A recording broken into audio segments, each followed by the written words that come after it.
Um dia você vai ocupar uma posição nesse país em que leis serão mudadas por sua causa.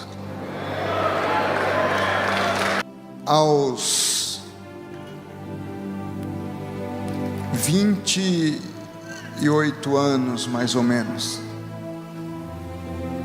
eu assisti um culto numa galeria aí em cima, uma igreja talvez 3 vezes maior que essa, e o pregador não podia me ver, nem me conhecia, porque não era a igreja que eu frequentava. E eu, em certo momento da palavra, duvidando daquilo que o pregador dizia,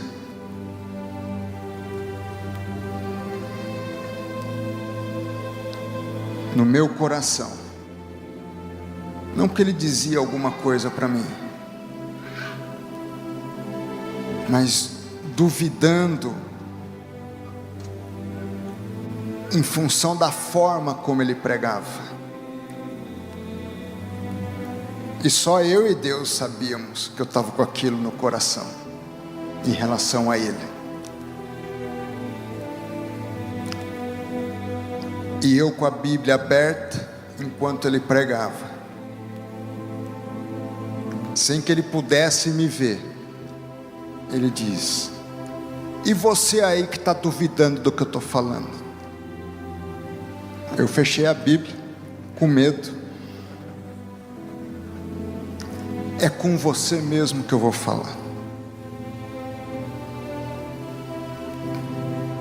Eu morava em Londrina, nem Brasília eu conhecia. Meu filho nem nascido era. E ele diz: um dia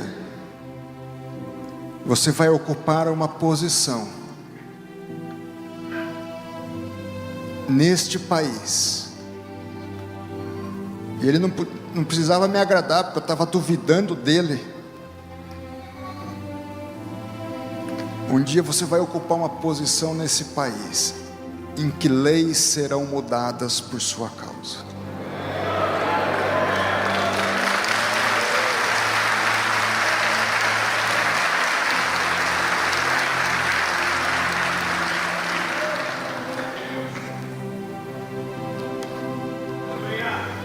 Então, quando nós colocamos o nosso coração para se humilhar diante de Deus, Deus envia o seu anjo, Deus faz a obra. Por isso, senadores, por isso, senhor deputado, eu nunca duvidei. Não era por mim, era até apesar de mim, com o devido respeito, não era nem por vocês. E eu disse ao presidente: não é nem por causa do senhor. Eu sei porque eu disse isso ao presidente. Essa história eu só contei à minha esposa dias atrás.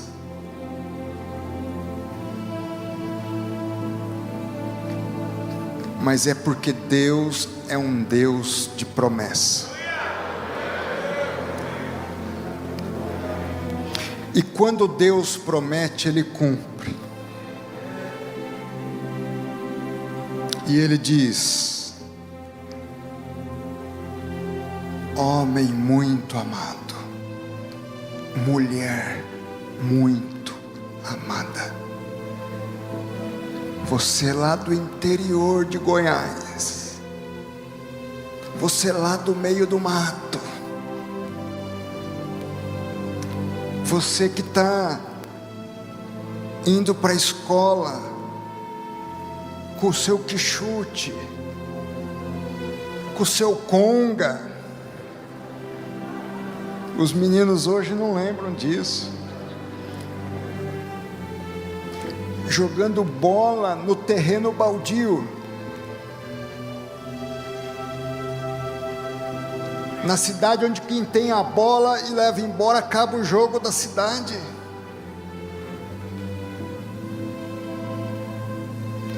É você, criança de hoje, adolescente e jovem dos dias de hoje,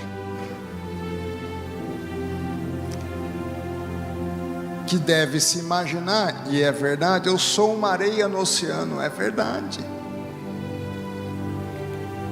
Nós somos um grão de areia no oceano, mas é você que põe o seu coração a compreender e a se humilhar diante do seu Deus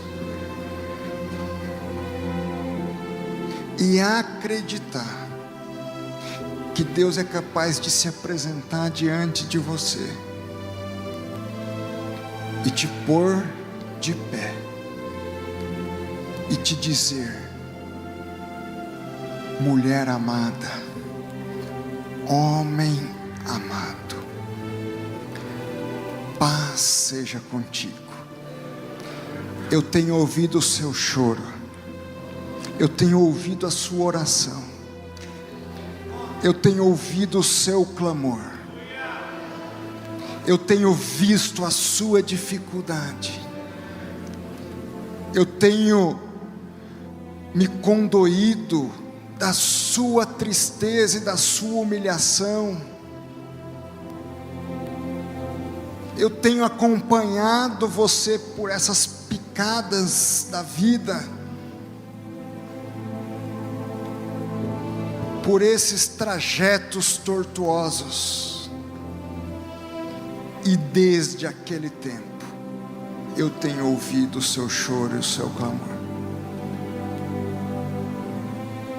É você que eu quero tirar de onde você está e te pôr de pé. Agora, nessa caminhada, não se esqueça de uma coisa: a minha paz vai estar com você. Você vai ter dificuldades. Eu me lembro, e minha esposa também, eu já na advocacia geral, no ano de 2016,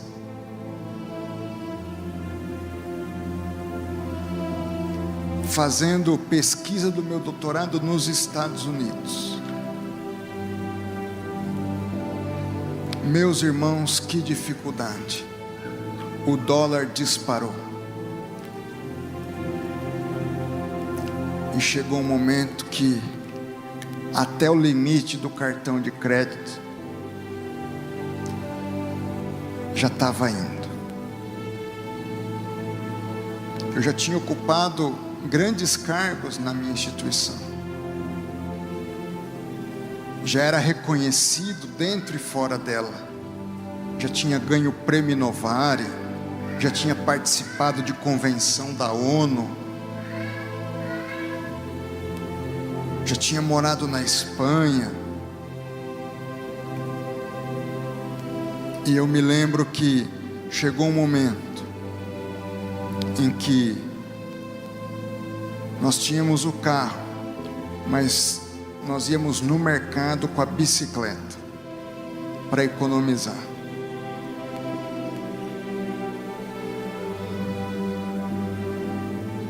Eu ia para a universidade de ônibus. E andar de ônibus nos Estados Unidos não é fácil.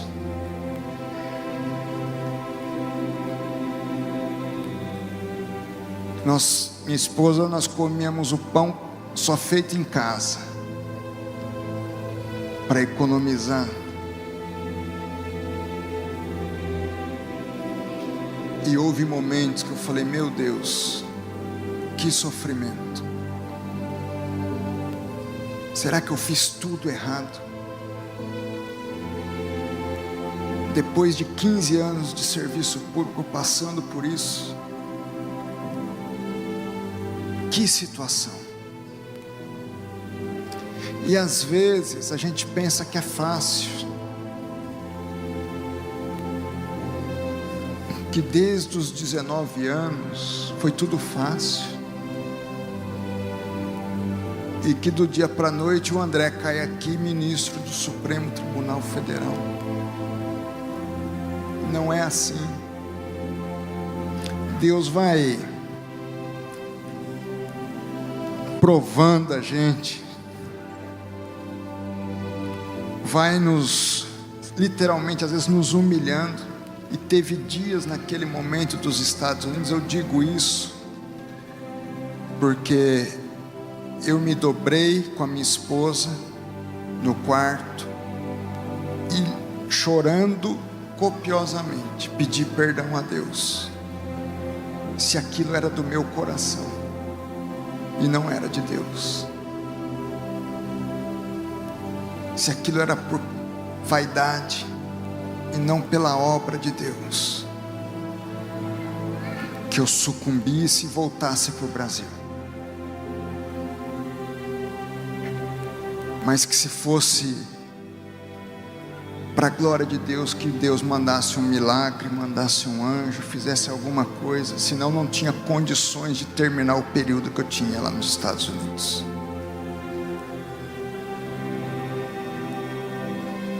E é assim com a minha e com a sua vida também.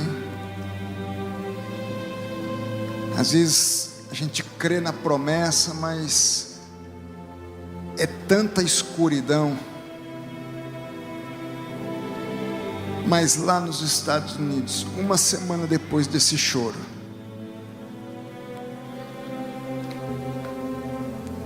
eu junto dinheiro, vou levar minha sogra para Orlando para voltar para o Brasil do aeroporto. Nós tínhamos um carro, senador Vanderlan, meu filho lembra bem, o apelido do carro era Verdão. Um carro antigão, era o que eu podia comprar, tinha pago 3 mil. O que você viu? Faltando 5 quilômetros para chegar no aeroporto em Orlando, o Verdão apaga na rodovia. E eu, meu Deus, eu aqui com a minha sogra, com a minha cunhada, sem dinheiro para chamar alguém para ajudar. E ligo para um amigo, o amigo não atende. Depois de 1 hora, eu estava com tempo ainda para o aeroporto, para o voo dela. Esse amigo consigo localizar, ele vem, as leva, regressa do aeroporto. E aí eu digo, meu amigo, me ajuda até a chamar o guincho, porque eu preciso do teu dinheiro agora para você me ajudar com o guincho, que o cartão já está no limite. E eu tenho que passar então a noite na casa daquele amigo. E eu então relato o que se passava. E ele diz, André, se fosse há 1 semana atrás, eu não ia poder lhe ajudar. Mas eu vendi um bem essa semana, e as suas despesas daqui por diante nos Estados Unidos, você fica em paz.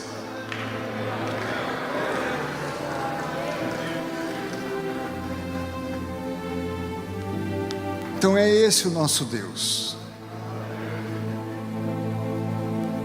Às vezes a gente é o homem que está no caminho, mas também às vezes a gente é o samaritano que tem que ajudar o homem que está no caminho.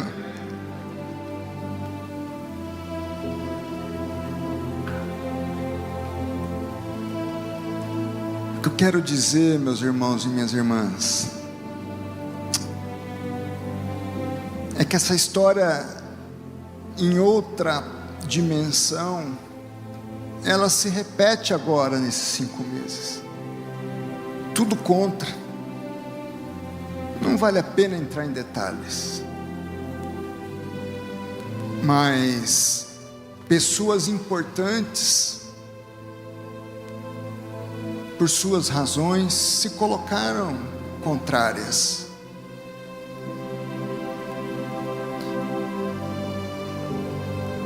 E Eu fui visitar, depois da minha aprovação, o general Vilas Boas, cuja esposa entrou em contato comigo. O general Vilas Boas é aquele ex-comandante do Exército que tem uma doença degenerativa. Ela entra em contato comigo dizendo que o general queria falar. E eu digo então que eu iria visitá-lo. Fui visitá-lo. E ele me faz uma pergunta. Com os olhos ele consegue digitar num aparelho. E aquele aparelho lê o que ele digitou com os olhos, porque ele só movimenta os olhos. E a pergunta que ele faz é: como você suportou esse tempo todo tão calmo? E aquilo foi um convite para falar de Jesus. Eu disse: general, houve um dia na minha vida que eu entreguei minha vida a Jesus Cristo.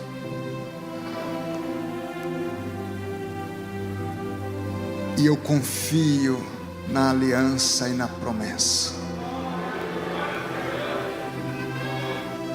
Em síntese, eu não vejo as adversidades, os obstáculos, como algo para eu cair, mas algo para Deus trabalhar a minha vida e eu crescer para a honra e para a glória de Deus.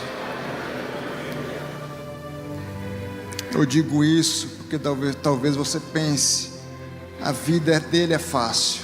Não é fácil, nunca foi fácil, e nem pensemos que será fácil.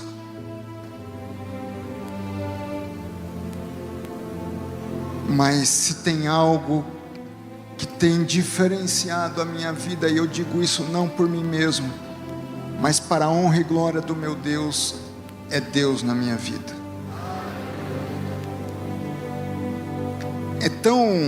O que aconteceu comigo é tão sobrenatural, que eu vou dizer o que disse de manhã. Eu reuni meus filhos e minha esposa,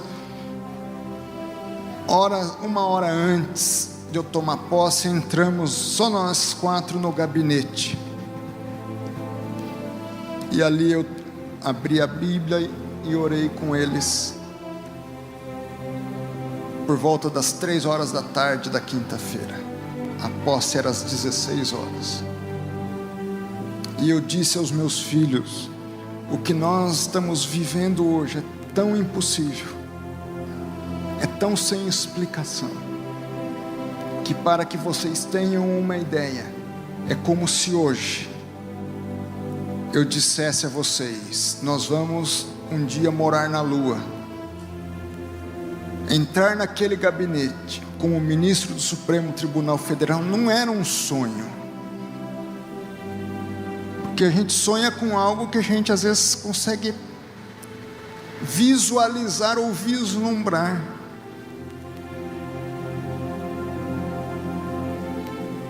Humanamente falando, seria um delírio, mas Deus usa as coisas loucas desse mundo, as que não são, para confundir as sábias e as que são. E se eu sou loucura, você também é. E se Deus me usou, eu tenho certeza que Deus pode te usar. Porque se há algo que nos une, é o Deus a quem nós servimos, o Cristo que nos salvou, e o Espírito Santo, que é esse poder, esse dínamos sobrenatural que transforma a realidade das coisas.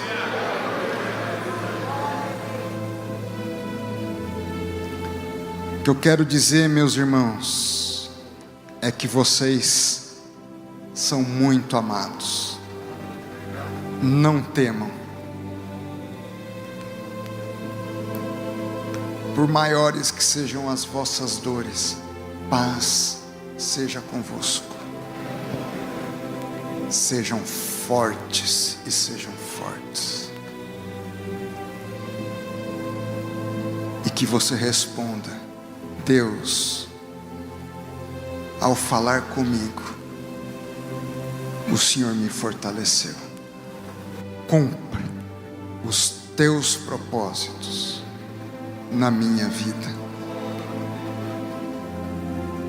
Porque Deus quer transformar o mundo, mas Ele só pode transformar o mundo conosco. Quem Ele enviar de diferente, Ele já enviou. É Jesus Cristo. Agora Ele disse: onde vocês estiverem, eu vou estar. Eu fiz coisas maravilhosas, eu vou fazer vocês fazerem mais. Eu vos envio o meu Espírito, que vai acompanhá-los. Vocês são meus embaixadores. Vocês são o sal da terra e a luz do mundo. E meus irmãos, não é a luz que tem medo das trevas, é a treva que tem medo da luz. Porque onde há luz, não existe mais trevas. Não temas. Só encerrando com essa fala, eu me lembro que o presidente, duas falas que eu tive com o presidente, uma delas, o senador Vanderlan esteve presente. Antes de me indicar, o presidente me chamou: eu vou te indicar. Você está preparado? Estou. No Senado não vai ser fácil. Você sabe disso? Sei. E eu disse, e ele perguntou: e se perder? Eu disse: presidente, quem tem medo da derrota não é digno da vitória. O cristão não tem medo da derrota. E a segunda, essa o senador Vanderlan presenciou. Eu disse: presidente, vocês militares são preparados para a guerra. Nós somos preparados para a cruz. O cristão não tem medo. Jesus disse: você quer me seguir? Tome a sua cruz e siga-me. Não disse que ia ser fácil. Ao contrário. Meu irmão, dobre o seu joelho diante de Deus. Se humilhe, tome a cruz de Cristo e se ponha a caminhar o caminho que Cristo percorreu. Seja o sal da terra, seja a luz do mundo. Se prepare, porque Deus vai usar a sua vida. Que Deus te abençoe.